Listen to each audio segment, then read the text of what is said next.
Messieurs, bienvenue sur le point de l'économie de ce 23 septembre 2020 sur Reflet d'Afrique Télévision.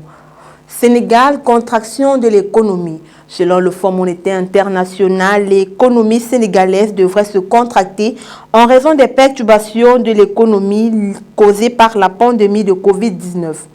Il est prévu que le produit intérieur brut réel se contractera de 0,7% cette année. Une reprise graduelle de l'activité économique s'est opérée depuis le mois de mai dernier avec la levée de la plupart des restrictions liées à la Covid-19, suivie de la réouverture des frontières en juillet. En 2021, la production devrait rebondir avec une croissance supérieure à 5%, portée en partie par des perspectives globales dans le secteur agricole. Cette projection est sujette à des risques considérables du fait des incertitudes entourant le rythme de la reprise mondiale et l'évolution de la pandémie qui pourrait continuer de nuire à des secteurs importants de l'économie tels que le tourisme, l'hôtellerie et le transport. L'exécution de la loi de finances rectificative pour l'année 2020 se déroule globalement conformément aux prévisions avec une mise en œuvre robuste du programme de résilience économique et sociale pour faire face à la pandémie de Covid-19. Tunisie, la société New Body Line distribue ses dividendes. 1 062 000 dinars, c'est la somme que la société spécialisée dans la conception, le développement, le tricotage, la confection et la commercialisation de vêtements distribuera à ses actionnaires le 24 septembre prochain au titre de l'exercice 2019. Rapporté aux 4 250 400 actions qui composent le capital de cette société anonyme, cela correspond à un dividende par action de 0,250 dinars, soit 25% du nominal de l'action qui est de dinars. La société New Body Line avait réalisé au terme de l'exercice 2019 un bénéfice de 1 337 000 dinars en baisse de 51% par rapport à l'exercice 2018 où il se situait à 2 741 000 dinars.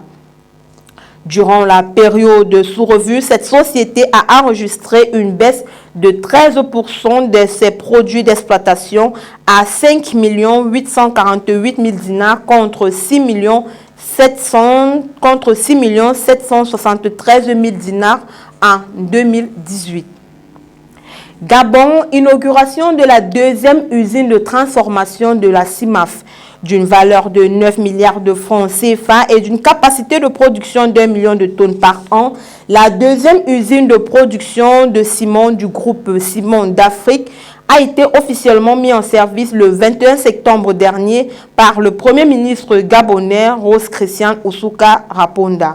Le ministre du Commerce, de l'Industrie et des petites et moyennes entreprises, Hugues Madimga Madia, a déclaré que cette usine contribuera à la stabilisation des prix du ciment dans un contexte de forte demande porté par le boom des projets d'infrastructure et la croissance rapide du secteur de l'immobilier.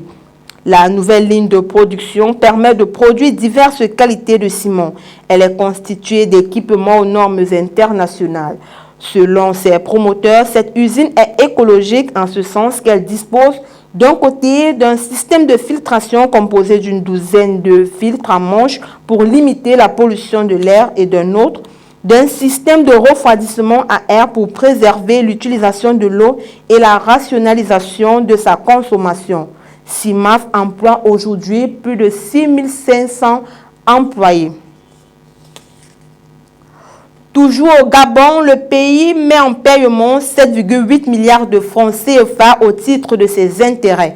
Le Gabon procédera à partir du 5 octobre prochain à la mise en paiement des intérêts de son emprunt obligataire dénommé EOG 6,25% net 2019-2024. Au cours de l'opération d'emprunt pour la valeur EOG 6,25% net 2019-2024, le Gabon avait mobilisé une enveloppe de 126 milliards de francs CFA au dernier trimestre de l'année 2019, alors qu'il ne sollicitait initialement que de 100 milliards de francs CFA.